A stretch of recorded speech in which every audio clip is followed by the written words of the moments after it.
It's day 2 of a potential heat wave in the tri-state area, and in New York City, health officials are urging people to stay indoors. At this hour, Mayor de Blasio is holding a briefing. Let's listen in. Simple things like staying hydrated. Keep an eye on your kids if they're out playing. Don't let them be outside too long. Obviously, checking in on neighbors, loved ones, our senior citizens. All the basics today for sure. Tomorrow, it looks like as well, you're going to hear from our emergency management commissioner with some of the details in just a moment. But what I can tell you right now, we have extreme heat in all 5 boroughs. And it's really important everyone recognize when the heat gets like this, it puts more and more strain on our electrical system, on Con Ed, and everyone can help us, everyone can help each other by being smart today and tomorrow about how you use energy. We really want to keep people safe, first and foremost. We want people to be safe during this heat situation, but we also have to recognize the danger to our electricity supply. We don't want to see any interruptions. We don't want to see any outages. Everyone can do something about it. Last time, some weeks ago, we had a real challenge, made an appeal to New Yorkers to reduce energy use. You did a great job. Everyone in the city did a great job. We reduced energy use rapidly in the course of hours, and it helped protect our electrical supply, and we got to be ready to do that again. So we want to tell everyone, if you don't need to use something today, if you don't need to do the laundry, if you don't need to use your microwave, if you don't need to use air conditioning or a lot of lights, turn off anything you don't need. Help us get through today, tomorrow, and I think after that, things are going to be looking a lot better. But let's just be smart about it. We're certainly taking that action with our city government buildings. We're reducing energy use. Everyone working together just a little bit is going to help us protect energy for everyone. Now, as I said, we want to keep everyone cool. Look out for anyone who appears to be in distress. We have, of course, cooling centers open. We have pools open. Pool hours extended today, so it'll be from 11 a.m. to 8 p.m. at all the city pools.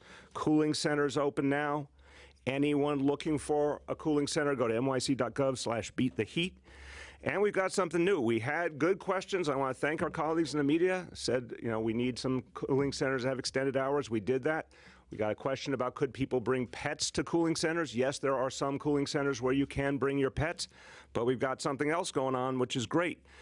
Partnership with Petco, and I want to thank Petco for this. At any of their stores, you can bring your pets. If you want to just cool off your pet, you can go to a Petco store, and they'll be ready to help you out. You can go again to nyc.gov/beattheheat to get information on that. And a lot of pet owners, a lot of animal welfare activists have called for measures like this, so we're happy to be doing it. So everyone, the bottom line is what we're experiencing, serious, particularly today. This should be the worst day. Tomorrow we're still waiting, of course, to get a better sense of, but we expect it to be very hot tomorrow as well. This is not, unfortunately, something that is only going to be occasional, given what we're seeing all around the world. The really horrible crisis with our climate is bearing down on us. The recent UN climate report made very, very clear the kind of heat problems that we're going to be dealing with, and we've got a lot better than many other parts of the country. But for all of us, we're going to have to address the climate problem together. But right now, together, at least we can address the immediate problem by looking out for each other and by reducing our electricity use to protect each other. I want you to hear from our Emergency Management Commissioner. I want to say, Commissioner, to you and your team, thank you. You've been doing a great job keeping everyone informed and making the right steps to make sure there's protection for all New Yorkers. I know you've been working constantly with Con Ed in particular to watch the situation with the energy grid. My pleasure to introduce Commissioner John Scrivani.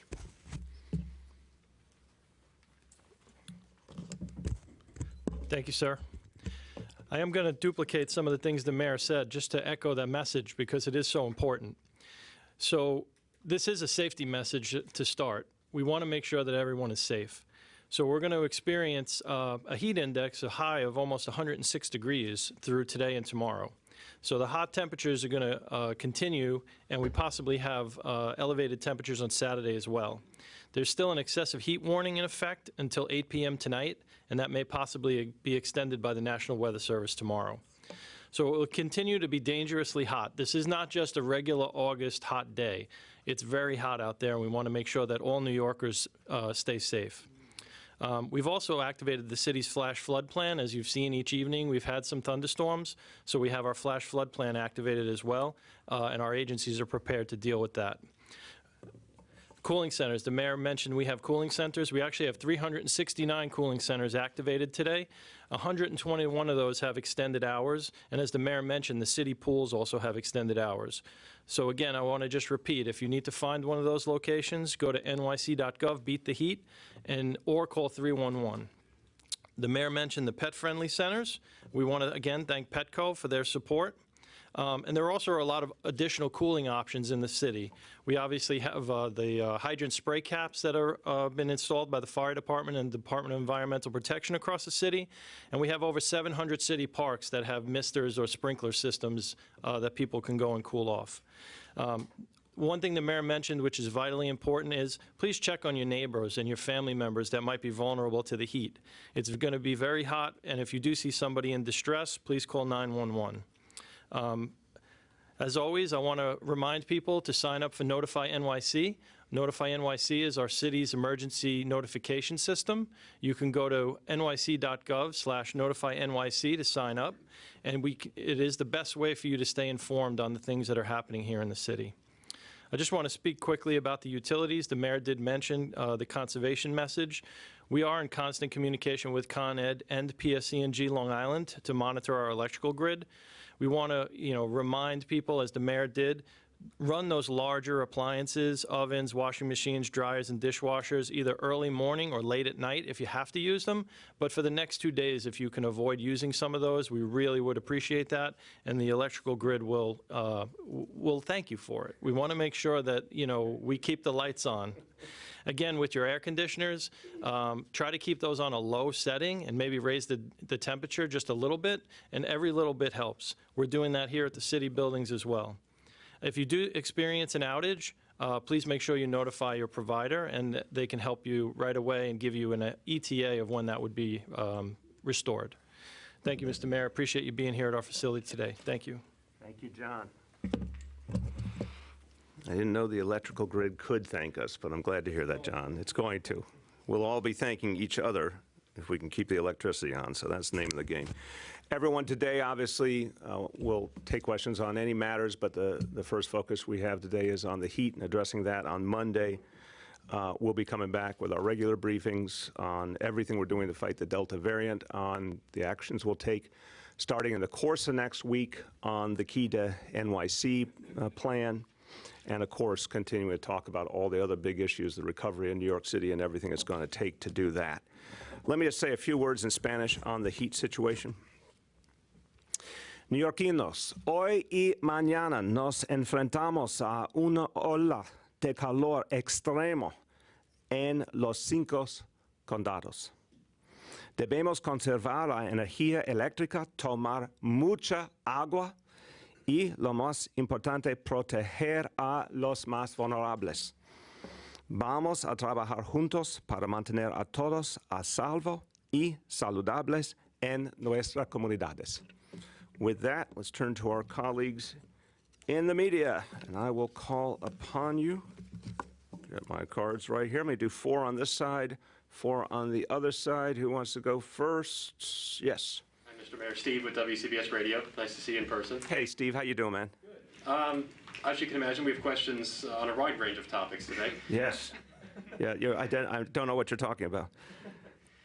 First, wanted to get your impression of what you've seen of the incoming Governor Hochul, your experiences with her, and your plans to work with her.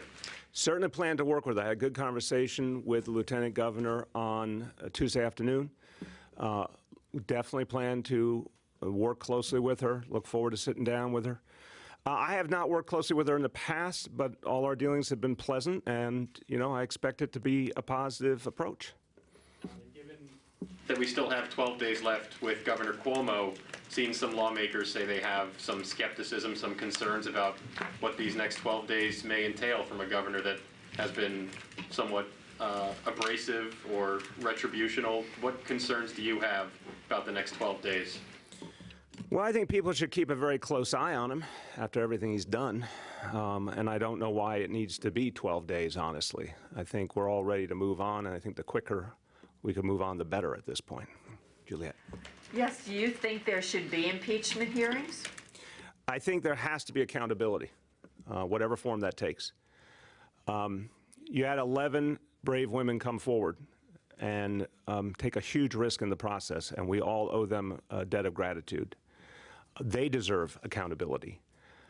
That is one of the many truly troubling things that happened here, what happened to those 11 women. But we still have huge questions on the nursing homes and the cover-up, on whether vaccines were given as a political favor. You know, supplies were provided to allies and withheld from those the governor didn't favor. I mean, there's huge, huge questions here. There has to be further accountability. Do you think, though, accountability can come in the other investigations? You know, the Attorney General is continuing her investigation into the book deal. The feds are still looking at nursing homes. The DAs or prosecutors are looking at the harassment allegations. So is impeachment, given that he's leaving office, still the best way to go, or a best way to spend city money? Yeah, I don't have, it's not state, yeah, obviously. I don't have a particular sense of the best way to create accountability. I know we need accountability, and I think you said something important. There's a lot of other entities working on it, and that counts for a lot, depending on whether they pursue these things or not. But I think the important thing is for the legislature to consider is what's the best way to achieve accountability. By the way, the governor wasn't the only actor in all this. Others need to be held accountable as well. So it may be one form or another, but what would be a huge mistake is to leave this chapter and not find out exactly what happened and who did it and how to make sure it never happens again. Erin? Can you just describe when you heard that the governor was resigning? I know you were off on vacation. I know you have a long history with him. What were the sort of emotions that went through your head when you heard that? I did not expect him to do what I regard as the decent thing and get out of the way. So I was surprised, and I felt a sense of relief for all of us. I thought about the 11 women who came forward who were the reason that justice was served. And I think ultimately the most important thing for us to recognize is these women were vindicated. They said something was horribly wrong. They came forward, and actually an extraordinarily powerful guy, an extraordinarily powerful bullying guy was brought down because they stood up. And I think that's the most important thing here. Go ahead.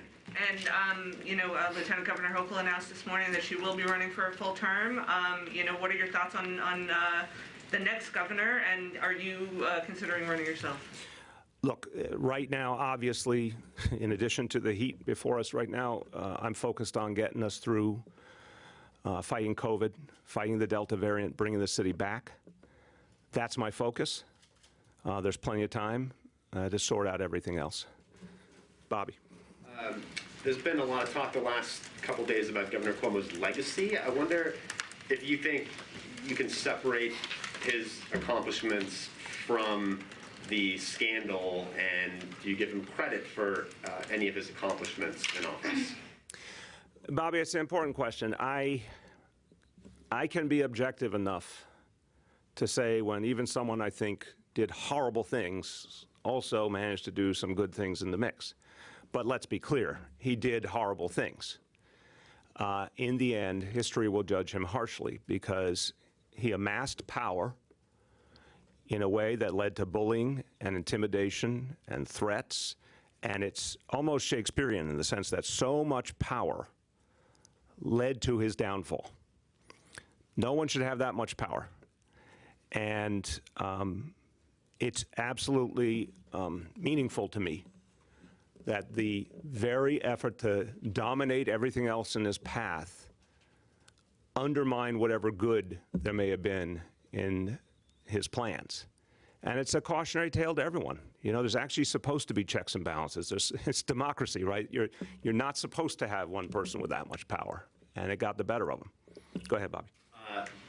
Separately on COVID, you've been away for a few days. Have you seen the updates you've gotten? Has the situation continued to deteriorate in terms of the number of cases and so forth? We're definitely seeing, a lot of cases. The three questions we ask ourselves all the time: vaccination levels, hospitalization rate, case numbers.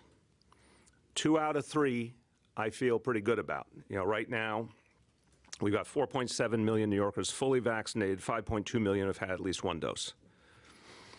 We're over 60%. I got to get the exact percentage, but over 60% total population, at least one dose, and over 70% of adults. So those are good numbers, and they keep climbing. The incentives are clearly working. We're going to have an update on that later today. We're seeing some real pickup on the incentives.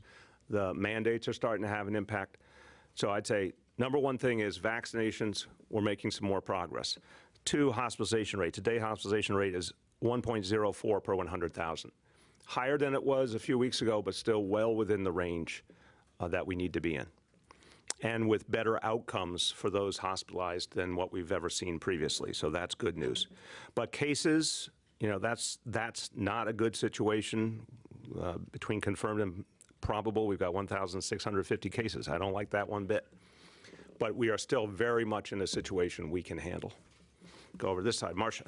Mr. Mayor, in the report that the Attorney General did, she accused the governor of participating in and having a toxic workplace. I wonder if you yourself feel that you were a victim of that same toxic workplace in the way that he handled you and the city's needs. And do you feel that there's going to be a change now that he's gone from the scene? Well, there needs to be a change. There needs to be a change, Marcia. First of all, what the 11 women went through is horrifying to me.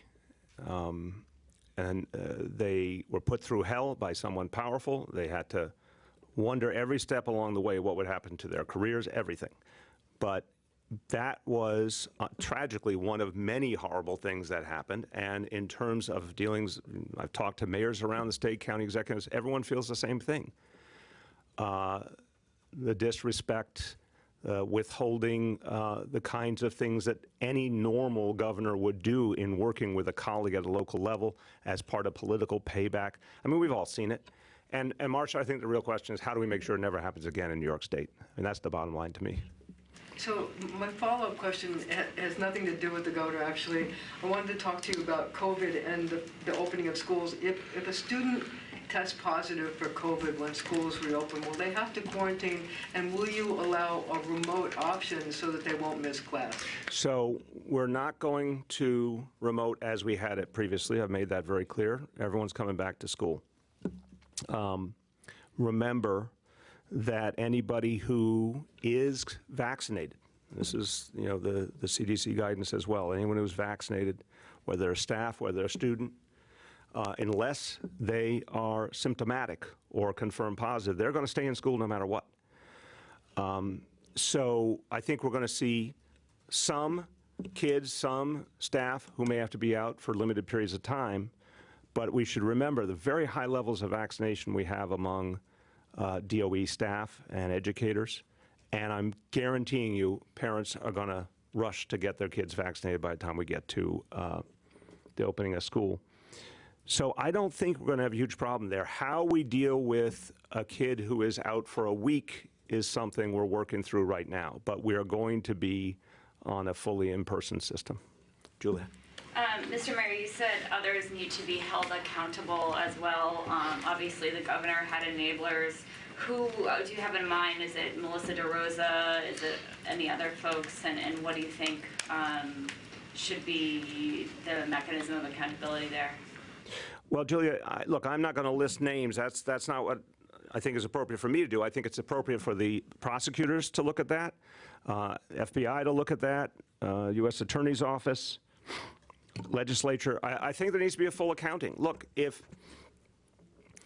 our seniors, if some of our seniors lost their lives because of choices the governor's team made, that has to be understood. If there was a conscious cover-up, that has to be understood. If some people were given testing and some people were given vaccine and others withheld it for political purposes, anyone involved needs to be held accountable, anyone who gave those orders. But that's for the investigators and the legislature to determine. Go ahead. Okay, and then also switching over to COVID, you have seen vaccination numbers tick up over the last couple weeks. how much do you think that's attributable to fear of the Delta variant, and how much to the mandates and incentives? I don't think anyone, I mean, I'll see if Ted has a deep thought on this. I would say we know sometimes what we can't very specifically know, but we do see something good happening. We're going to put out the numbers later on today on the incentive impact. There's no question the incentive's helping. Can I tell you exactly what part's incentive, what part's mandate, what part is fear, legitimate fear of Delta? I can't parse all that. But I do think those pieces are synergizing. Certainly at health and hospitals, when the mandate was announced, we saw a lot of people cross the Rubicon who had been holding back previously. So that's more of a, a specific example that we can see some very, very specific outcome from. But I'll tell you this, Julia, whatever moves people, right? If I were, I'll speak as a parent now, as a parent looking forward to school opening, if my kids were unvaccinated and they could be vaccinated, I'd go out and do it right now, just seeing what Delta's doing. I would make sure everyone else in the household was vaccinated, just on the basis of what Delta is doing to people. But certainly the incentive has moved some people, and certainly the mandate has moved others. Okay, way back. Matt King with Fox 5. Both Mark Traeger and Gail Brewer have called for a remote learning option in the fall. Is that something the city's at least reconsidering given the rise in Delta infections? No, we are not. We need our kids back. There are kids who last saw a classroom in March of 2020. It is not healthy in any sense for our kids to be out of the classroom. Again, we have a huge number of vaccinated people in the school system, kids and adults alike. We can do this safely. We did it safely even when we didn't have vaccination. So there is no question in my mind the right thing to do is get all our kids back into the classroom. Go ahead. Is there a remote learning plan locked and loaded if it came to that? What if we crossed whatever threshold the city deems? We've got one plan. Let's be really clear. One plan, all kids back to the classroom. We're going to follow up and come back between now and the opening of school on how we're going to handle the temporary situation, like if a kid is out for a few days. And obviously, we've talked about this previously. We know how to go remote for a school day, a snow day, for example. I'm sorry, and I feel some nostalgia about snow days too, but now snow days are replaced by remote learning. We can turn that on quickly. So we know we can move quickly if we needed to. But in the end, plan A is plan A, and the best way to get to plan A is to get as many people vaccinated as possible. Okay, one last. You're the last.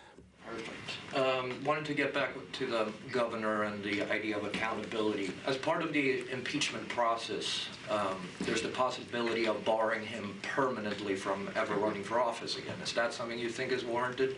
Look, he should never run for office again. I mean, obviously. We've just seen the beginning of the proof of the damage he did. He should never hold office again. Whatever happens, impeachment or no impeachment. Go ahead. On Lieutenant Governor Hochul, you said you spoke to her. Number one, can you tell us a little bit about what that conversation was like? And secondly, what do you think her top priority should be once she actually takes over as governor? The same for all of us. The priority is fighting the Delta variant and bringing our city and state back. And that's what we talked about. We said, we've got a lot of work to do together. We need to do it in a collegial fashion. And, sit down as soon as possible and start the conversation how to do things right and do them better, because it should be, I've said this to folks. I've had a number of conversations over the last year or two with Governor Phil Murphy in New Jersey, just as smooth and clear and thoughtful a conversation as you could ever hope for. I talked to Governor Lamont a couple of times. I've talked to, obviously Chuck Schumer a lot. I mean, just what we were experiencing in Albany is not normal. It's not normal. It shouldn't be that way. The idea should be that a governor picks up the phone to a county executive or mayor and says, how do we work together? What do you need? How can I help? Or if a mayor has an idea or a local official has an idea, offers it to a governor, it's like, let me look into that. Let's see if we can work together on that. Never. That was never the reality. So I just look forward to some normalcy. I just think having people just a professional, normal discussion, and there'll be, sure, sometimes people agree or disagree. That's fine. That's normal. But how about we try to find as much as possible a common path? All right. Thank you, everybody.